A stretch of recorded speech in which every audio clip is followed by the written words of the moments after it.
North Korea. Right. Attack or don't attack? What do you think happens? This is the hardest problem I've ever worked on, and I've worked on some pretty hard problems. You're on the way to D.C. to talk I'm on the way to D.C. I'm in a private, invitation-only small group meeting with General McMaster and Mike Pompeo, director of the CIA, tomorrow, and I'll be touching base with some people close to Rex Tillerson.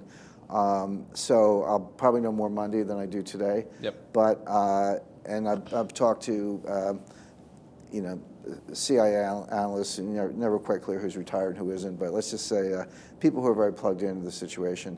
It's extremely difficult. Now, I'll give you a concrete example. So Secretary Tillerson was on TV a week ago Sunday, and he said, isn't the president undermining you by saying diplomacy is a waste of time? He goes, no, he's not. He said, diplomacy, we're going to pursue diplomacy until the first bomb drops. Those are his exact words.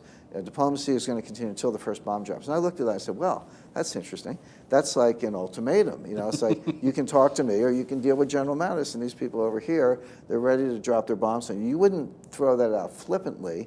You would say, obviously there's a war plan drawn up. By the way, state of readiness is high.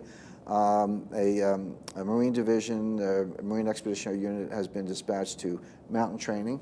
You don't do mountain training for desert fighting. As we know, North Korea is highly mountainous. Ronald Reagan is on station off of the waters off of Korea. Joint naval exercises going on now. Had some interesting conversations with some Chinese national security advisors about the presence or not of a secret weapon. Could it be a continuation of the Boeing X-51, which went dark some years ago? That is see, if they have nukes, this is the question. We know they have nuclear devices. They've set off atomic bombs. They set off hydrogen bombs. We know that. We know they have missiles, intermediate range, and ICBMs. So the question is, have they been able to create a warhead that you can marry with a missile and fire it with some accuracy? Exactly. And the answer, unfortunately, is maybe yes. And then that puts the U.S. in, if the answer is no, then the probability of war is extremely high because the benefits of preemption or prevention are high. In other words, we go in, decapitate the regime, shut down all these programs once and for all. They don't have the ability to retaliate in a nuclear fight.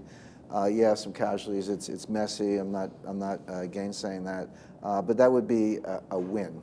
Now, if they do have the capacity, even to put an atomic bomb over Tokyo, and if I don't know, poor Japanese, they always seem to be in the targets of these things. But if we're going to go in, that would be the first time in history when a nuclear power conducted a first strike on another nuclear power. This goes back to the late 50s and 60s, Herman Kahn, Henry Kissinger, game theoretic approach to nuclear war fighting, not most people's favorite topic, but it actually got us through 50 years of peace in the Cold War. Now, the whole idea of a first strike was if you have nukes and I have nukes, and I hit you and destroy all your nukes, I win, which is a highly unstable situation because it makes you want to do two things. It makes you want to build more nukes to create a second strike capability so that even if I hit you, you have something to shoot back with. So the second strike capability is critical, and the Soviet Union and the US both had it, and that's mutual assured destruction. That maintained the peace during the Cold War. Now, going back to the case, North Korea may or may not have a first strike capability, certainly does not have a second strike capability. But if you're the first strike power without the second strike capability, you do something called launch on warning, meaning as soon as you see the incoming, you launch just like that, get those missiles in the air before our stuff lands.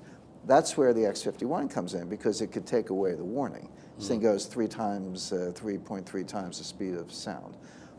So there's no acoustic footprint. By the time you hear the sonic boom, it's 50 miles downrange. That's how fast it goes. So that's risky, but is it less risky than waiting until Kim Jong-un develops a large arsenal, second strike capability, mobile launchers, which he actually already has? So this is tough. This is a tough problem. But here's what I can say definitively. There's going to be a war. It's not clear which war, meaning either we attack North Korea to disable all this capability and shut this down, either first strike on nuclear power, which is unprecedented, or maybe a preventive war to keep them from getting that capability. If we don't, if Steve Bannon was right on his way out the door of the West Wing, said they got us, there's nothing we can do, the costs are too high, and I would agree that atomic bombs over Tokyo is too high. I agree with that. Then Kim Jong-un will invade the South. So if we throw in the towel, acquiesce, so yeah, you got us, we don't want to risk Tokyo to stop you from building a few more of these things. But the United States is not going to trade Seattle for Seoul. So if he becomes a nuclear power, we don't stop it, he'll invade the South. The model for Kim Jong-un is not his father, it's his grandfather. You have to go back to Kim Il-sung. If you look at pictures of Kim Il-sung as a 30-year-old, he looks exactly, well, Kim Jong-un looks exactly like him. This is generation skipping. Korean War is not officially over. We had an armistice, but no treaty. So the war is still on in the legal, technical sense. Kim Jong-un thinks the unification is unfinished business. And he's building this nuclear capability for two reasons: preserve the regime and create a situation where the U.S. cannot intervene. Mm-hmm. And China won't intervene, Russia won't intervene. Well, Japanese won't intervene. Who's going to stop it? Yeah, our in-house General Dan Chrisman would say that it's in his interest to maintain the weapons. If the minute that you give them up, you're dead. Well, that's right. The history of most modern, like all these guys. Gaddafi got a bullet in the eye. Gaddafi had a nuclear program, gave it up, got a bullet in the eye. Saddam had a nuclear program, gave it up, hanged. And the third country some people died, but Ukraine actually had nuclear weapons and they gave them up, and look what happened. Russia takes over half the country.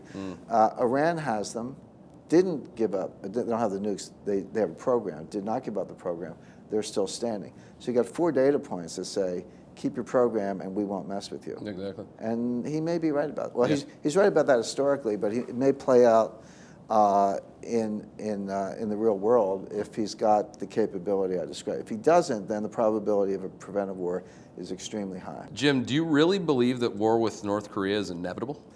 I think war in North Korea is inevitable. Now, as I said, either we attack them, which is one kind of war, and if that happens, by the way, that's in the next 6 months.